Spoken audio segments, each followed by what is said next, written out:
Hello and welcome to the OnCampus College Planning Podcast. I'm Tom, your Chief College Planner and Test Prep Guru. This is episode 7, How, Why, and When to Talk with Teens About the Costs of College. At the OnCampus College Planning Podcast, we're talking about everything college related from standardized testing to how to choose the right colleges for my student to things like paying for college. And that's what we're going to dive in today. Welcome. I'm very glad you're here. I hope you listened last week to podcast number 6. That was the FAFSA in 5. It was a little bit longer than 5 minutes, but it was short, under 20 minutes. Basic overview of the free application for federal student aid. I love it when I hear back from some of you clients or just people saying, hey, thanks very much. Shout out on YouTube, whatever it might be. You let me know what you found helpful. That's great. Please let me know what you'd like me to cover. And if you feel obliged, go ahead and share it on social media so other people can benefit from that as well. We want to help you out as much as we can. So this week, we're talking about costs of college again. We're doing a big series on paying for college because this is a big deal. This is not something you cover with one podcast and move on. How, why, and when to talk with teens about the costs of college. And I've blogged about this before. I've spoken about this to different groups. I try to talk with as many people as I can about this because this is a purchase. This is not just picking a college and getting in. This is a purchase, and it's one of the bigger purchases that you'll ever make. And unlike buying a home or buying a car, you are deciding on this. You are purchasing this with your student. So we want to talk about a lot of issues that surround this. Now, please don't think that I'm giving parenting advice. I'm not qualified to do that. I'm a pretty good dad, but hey, I'm just giving you college planning advice as a professional, someone that's been in education all his life. I've operated on campus college planning for about 13 years, worked with thousands of families, and I'm also a parent of 2 students in college. And so I've gone through this, and I'm certainly going to talk about our experiences, what we did well, and maybe a few things what we didn't do well also. Okay, so why don't people talk about this? Why do families avoid having the college money conversation? Well, there are clearly a lot of reasons. Most people avoid this because they don't have a good grasp on college costs. They just don't know really what to expect. And, you hear different things on the media and it's kind of scare tactics and they're trying to get eyeballs and it's really hard. And you think, well, it's probably not that bad, but I don't know what it is. Or they think they need more information. They think, well, we need to figure out, what our son or daughter is going to major in. And we want the final list of colleges. And then we'll kind of work through this as well. And parents, you know what? We've got a lot of responsibilities, and maybe we haven't saved as much as we would have liked to, or we didn't start soon enough, and there's some guilt in that, or we're feeling bad, or maybe because of changed employment, financial hardships. COVID did a number on a lot of people's family finances, and maybe we're feeling bad about that, and it's not something that we really want to address. I know a lot of parents want to shield their kids from this because this is kind of like an adult topic and not suitable for kids. Well, I don't know. Check to see what your students are watching on Netflix or HBO or something like that. They can handle a lot. Trust me, they can handle things about money and all sorts of topics. And I have heard from really good families and intelligent, well-meaning, loving parents. I've heard some things that I kind of just cringe a little bit because I know that they're well intentioned, but they're actually doing more harm than good. And when a parent says, well, just don't worry about college costs, the message that the student might be receiving is it could be kind of an open checkbook of like, oh, hey, let's just pick anything and don't worry about costs whatsoever. And that can be dangerous. Or it can be, I have a number in mind, but I'm not going to share it with you. The skin in the game comment is probably, for one thing, it's kind of scary. It sounds like it's from a slasher movie. But when parents say, well, we haven't really figured this out, but we know we want Johnny to have some skin in the game. Well, I'm going to suggest that that's not a great way to approach this. I'm going to suggest that you think about this a little bit more and you treat that person as if they can understand some numbers a little bit better. And that means you having to do some work ahead of time to share that with them. Parents, say, well, we'll just, we'll help however we can. Well, I think this is your responsibility, not necessarily to pay for all of your kids' college. They're not owed that legally or morally, for that matter. But I think you want to go beyond that, and the we'll just talk about this later when the time is right. When is the time going to be right? So I'm going to encourage you to think about this a little bit sooner, and to really start to talk to your teens pretty quickly when they become teens. I mean, we sat our kids down when they were in middle school and had this beginning conversation. Now you say, well, you're a college planner, you talk about this all the time. Your kids probably knew more about this. Yeah, we've talked about college a lot. It's what dad does. And I got the kids real excited about different colleges, and I took them on a lot of campus tours when they were much younger than most students would do. But I tried to treat this as a dad, not a college planner, and think about what would be good for my students. So this doesn't have to be a scary topic, and it actually can really help the students. And that's what I'm trying to do. I'm not trying to force anybody's hand. I'm trying to give you some easy ways to, first of all, prepare for this conversation, because I don't think you want to just say, let's just talk about this and then we'll have dinner or something like that. I want you to understand some steps that you can take to make this a really productive conversation, figuring out some average college costs, what you might pay, etc., and then helping you decide in advance how you're going to split the costs. And I call these models of shared responsibility. It's kind of a weird title, but I think it works really well. There are different ways that I'm going to talk with you about of how we can split the costs. Okay, that will help you understand not just who pays for what, but who pays for what and when and why.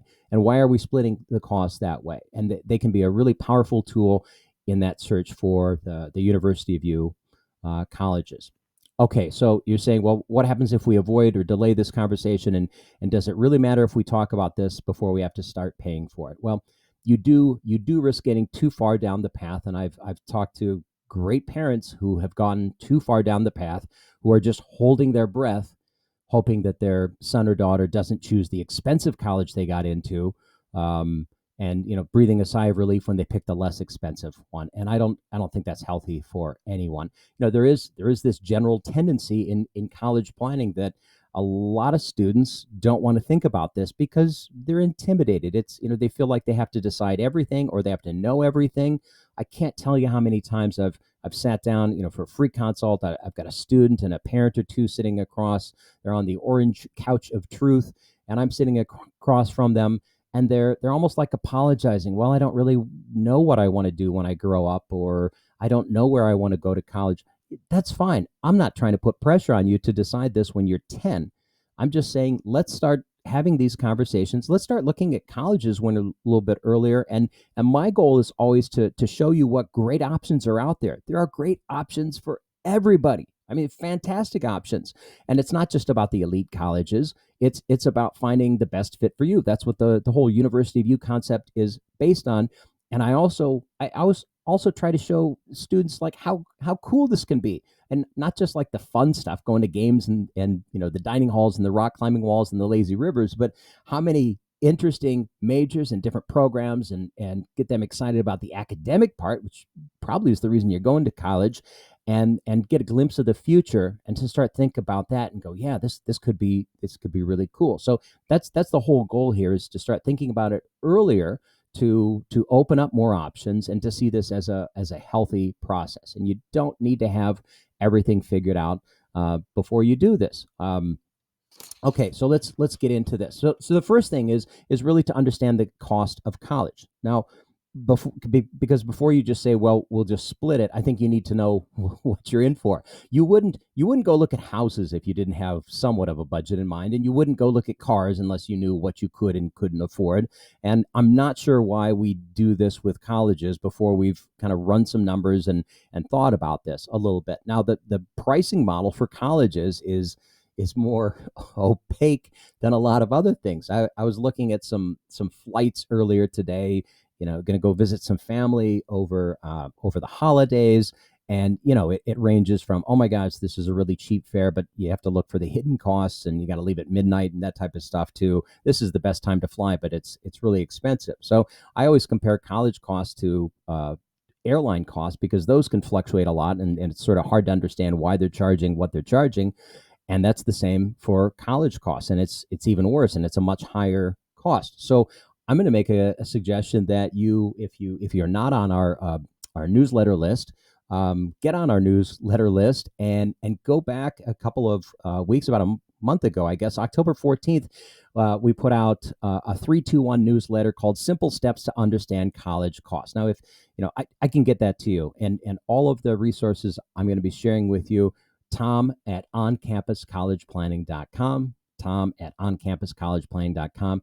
Just tell me, hey, you talked about this one thing. Can I have it? Call me, 608-553-3445. Text me, whatever you need, and I'll try to post as much I can in the show notes and put that out. This is going to go out in a newsletter later this week as well. So I hope to get you a bunch of information there. But that newsletter was pretty full of information about it, understanding the cost of college. I'm not going to go through everything right now, but I'm going to talk about what's in there. First of all, there was a 3-part video series that I call College Cost 101. And each video was 20 to 30 minutes long. One was about merit scholarships, which can drastically reduce the cost of college, and a lot of people just don't know anything about that. One is about the cost of attendance, and then also estimating your cost. And I'd encourage you to go back if you're kind of new at this and this is your first child. Go back and watch those and spend a little bit of time, maybe on a Sunday afternoon, and try to get a better handle on that. And then there were 2 easy kind of cheat sheet type of 1-page PDFs.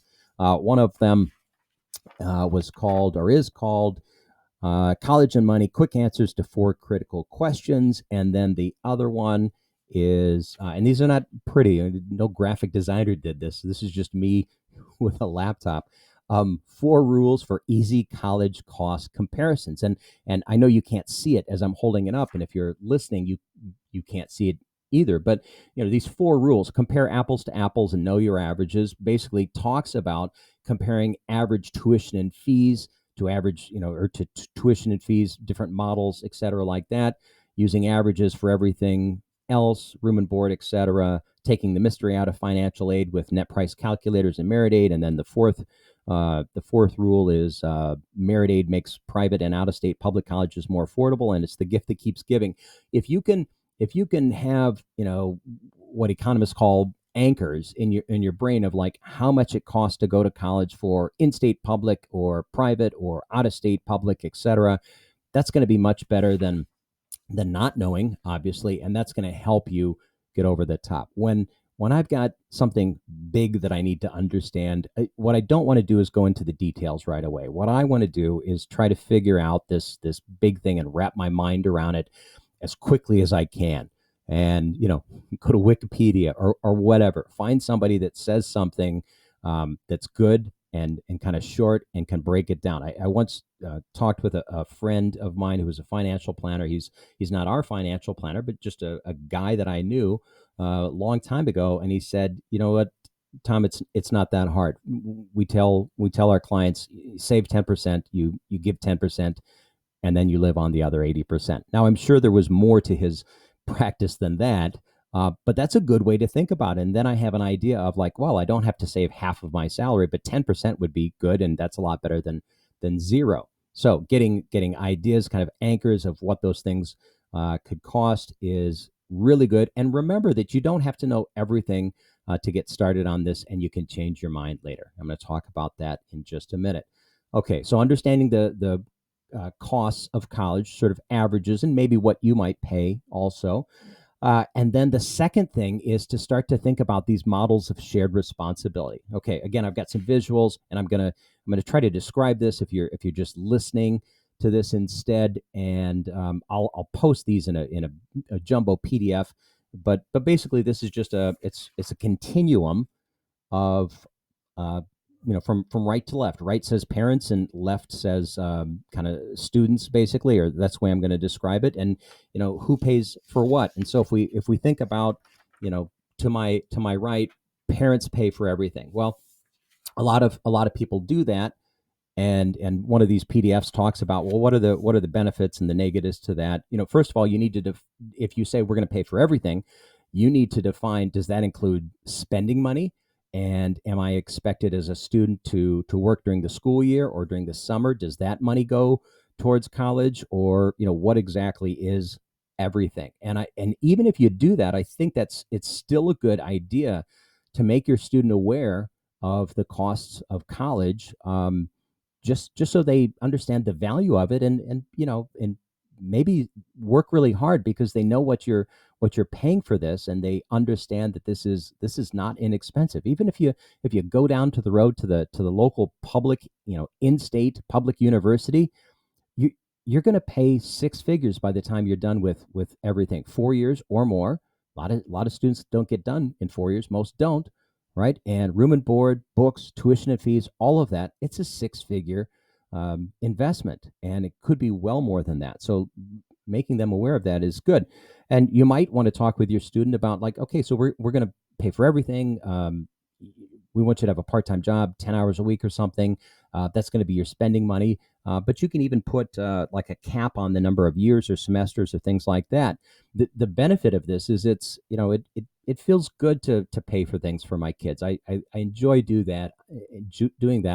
I enjoy paying for a friend's lunch or something like that, because it's like a gift. I want to give you this. I have the resources. Obviously, I have more resources than my students, my kids do, and it's an incredible gift that we can give to them.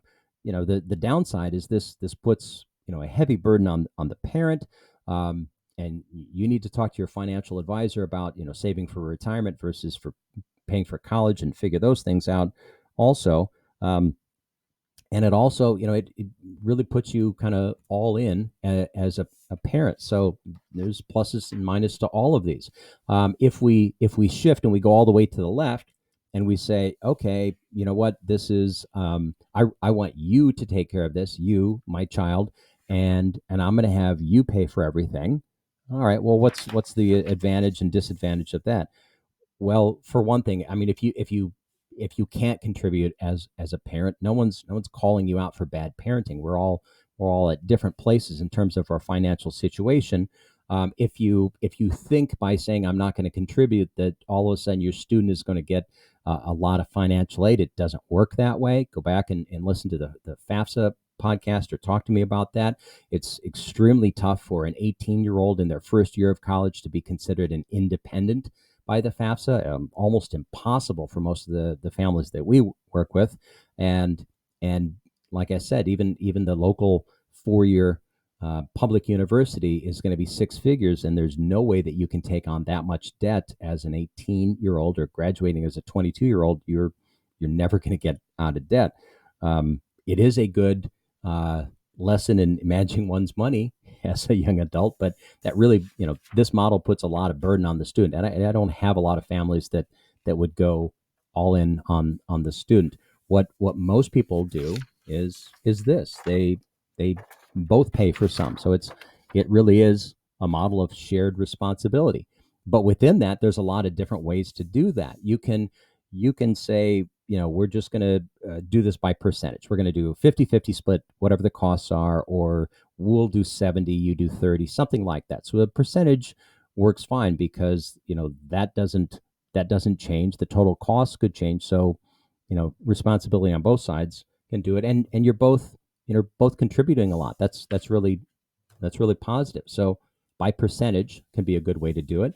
You can also do this is by a fixed limit. So, for instance, some people say, well, we're going to pay up to $30,000 a year and a total of $120,000 until you get your degree, and then you're paying for everything above that. So if you're choosing a college and it's $30,000 or less, you're not paying for anything, you the student. If you're paying more, then if it's 40,000, you're paying 10,000 a year, and don't forget to multiply that by 4. So that's 40,000, total.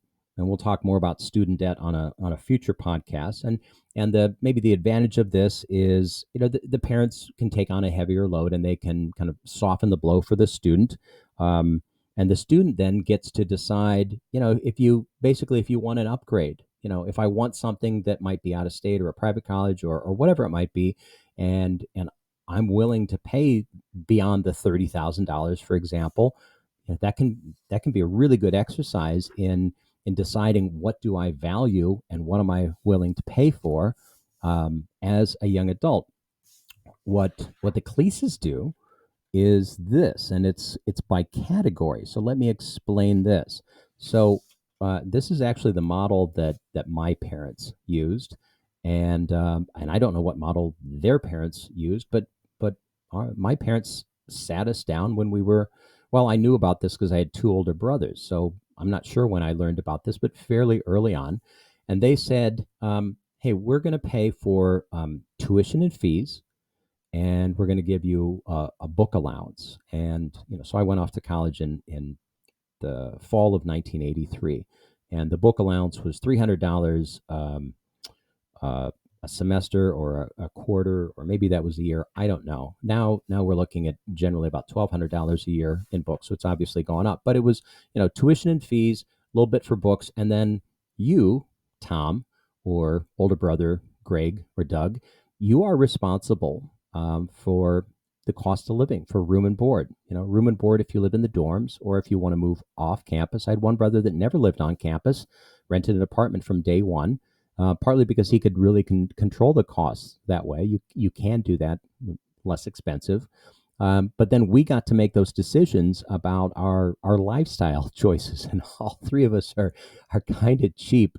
And I won't go into that right now, but we were able to control those costs. And what this really did, the power of this model, choosing by category, specifically with the parents paying tuition and fees, is it gives your student the option to consider out of state universities and colleges, and private colleges, because room and board for the most part is going to be relatively the same.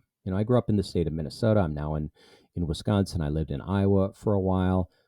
Most of the room and board costs at most of the colleges and universities in those three states, it's not going to vary that much. Now, yeah, if you live in a single dorm room with your own private bathroom and all of that, that's going to go up. But kind of the base, you move in, you've got one other roommate, you're on the basic meal plan, that type of stuff. That's going to be largely the same going from any of those options. Where it really goes up is if you move to an expensive place to live in, Boston, New York, the West Coast, etc., like that. But what Roger and Margaret were doing for the three boys is saying, we will shoulder that extra burden. You want to go to St. Olaf College, go for it. You want to go to wherever, go for it. We'll take care of that cost. You take care of the room and board. And that's what we decided. And actually, Hillary and I had a conversation.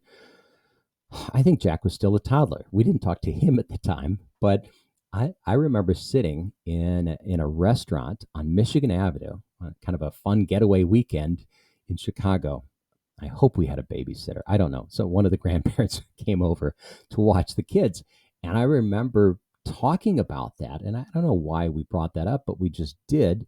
And Hillary's experience was different. It was equally valid. Her parents paid for everything. And I think she just had to take care of spending money. And she worked very hard. She worked during school in the summers, et cetera. And I'm sure that contributed to it as well. But we kind of, and that's what she envisioned. So it was a good conversation to have early on, because then it helped us understand what we were going to need to save and how we were going to present this to our children. And we got on the same page pretty early on. Now we've changed a few things. One thing that we didn't plan on was doing a monthly stipend, and the reason we did that is because we started off with the what I think it was $500 a semester for Jack when he went off to the University of Memphis and said, hey, this is going to cover books and anything else you need. Maybe it was more than that.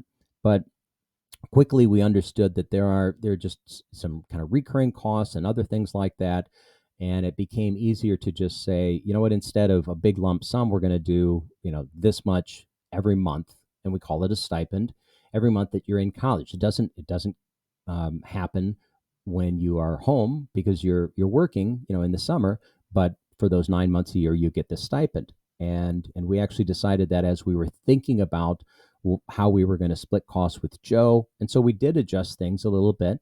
And I kind of did sort of a retroactive calculation on this and felt like we owed Jack a little bit of money on the back end. Plus, we kind of put some different parameters in terms of what we were going to pay for Joe, and so there was like a kind of a makeup payment or whatever, where we took on a little bit more of the cost for Jack to even things out. So you can change your minds, right? You need to give it some thought, and you need to explain why you're doing that. But this isn't set in stone. So that's the model that we have, and you can split the cost by category however you want. Those are models of shared responsibility. One other thing that I want to share with you um, is is I love spreadsheets. I love building spreadsheets. They're just fun. I don't really know how to do anything fancy in them, um, but they occupy my time and they keep me out of trouble. And I've got a big spreadsheet called Cleese Grid. Okay. And I'll share it with you if you want. And here's just one page from it. I know you can't see it, but what it is I think that the sheet or the tab was called family cost. And so these are all the colleges that Joe applied to or was considering. Some of these he never applied to. And it had things like, what are basic tuition and fees, what's room and board, what are the total direct costs. And then it also had built into this, what would he need in terms of GPA and ACT score for different merit scholarships. For instance, at University of Kansas, there were and there still are kind of three levels to that. And so if you had a 3.25 and a 26, you got X dollars per year, et cetera, like that. So it had a lot of that information built into it.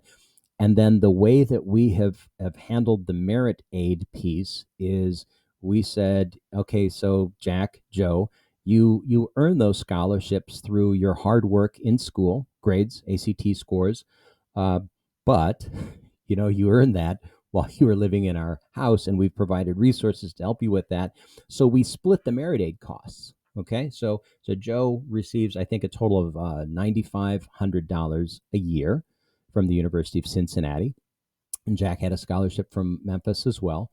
And we split that, and so we get half of that. We get $4,750, and Joe gets $4,750, and so that comes off of his room and board, and that comes off of our portion of the tuition and fees. So this had it broken down into, if you hit the scholarship, what's Kansas going to cost, and his list was Iowa State, Kansas, Arizona State, Auburn, Wentworth Institute of Technology, Cincinnati, and Ole Miss. And so it was all of those and what he would pay at those different schools.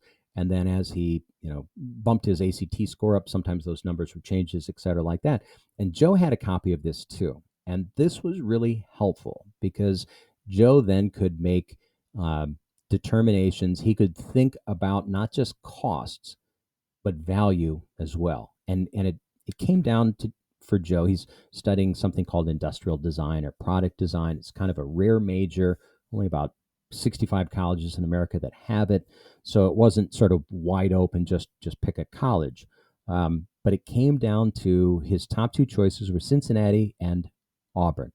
And at Auburn, he was going to make out like a bandit with merit aid. He was going to do really, really well. And his total costs for 4 years at Auburn, room and board, okay, he would have paid under $12,000, so less than $4,000 per year. We would have paid a total of about $112,000 for 4 years. At Cincinnati, he's going to be on the hook for, and this is obviously just sort of an average, but at Cincinnati, he's going to pay close to $30,000 by the time he's done for his share of, the room and board, and we're going to pay right at $100,000. So our cost at Cincinnati is less. His cost at Cincinnati is higher. Part of me was rooting for Auburn just because it was like this huge win for him, a payback for all of his hard work. And I thought that would just be so awesome for to know one of my kids is going to college and he's paying $12,000 over 4 years, and that would have felt really good. And Joe was really interested in that, and there were actually a couple of colleges where he would have essentially paid nothing. But he's also smart enough, wise enough to know that the least expensive option isn't always the best option. I don't have to pay more to get more value, but he was really considering overall value. And Cincinnati is a better program and it has some unique features. That's why it's the number 2 program in the country for industrial design. Auburn's top 10 as well, but it was and it is worth it for him to pay more and take on more of the burden for Cincinnati. So I was really happy that we could have that conversation, and I distinctly remember driving to Cincinnati for a visit, and we were just kind of talking about all sorts of different scenarios and kind of running numbers, and he was asking questions, and I felt like that was really empowering for him to know here's what it's going to cost me. And yeah, he knew what it was going to cost us too. And I didn't say don't worry about it. I said we can handle up to this, and we did. I didn't put this into the models of shared responsibility PDFs, but we did come up with this 80-120 kind of bracket type of thing, and this was after Jack was already in college. So what we said is, if you get into a school and you win enough in scholarships that we as a family are paying $80,000 or less over 4 years, no matter what your share would be of that, we're going to handle all of it. So you wouldn't pay anything there. And conversely, if you did choose a more expensive option, we're going to cap what we're paying Hillary and I at $120,000 over 4 years. And so if you do choose something that's more expensive, even if it sort of looks like it's less expensive for you on paper, your share of room and board, we're going to expect you to kind of take the added cost beyond 120. And that did alter his decision, not his decision, but his search a little bit. One of the colleges that he was initially interested in would have been more expensive for him, and he said it's really not a great fit, and I don't want to take on that added cost. So that was good. We got one client who shared a much better spreadsheet than what I have. He's a professional. He's in finance. His is awesome. I won't share that, but that one made mine look like I don't know. I was scratching things out in the dirt or something. But you're welcome to a copy of this. You can see. So all of this really leads to I need to understand what the cost of college is. I need to talk with my spouse or my partner, my significant other, and we need to get on the same page. And because you're kind of creating a contract with your student if you think about this, and we never put this in writing, but my word is my bond.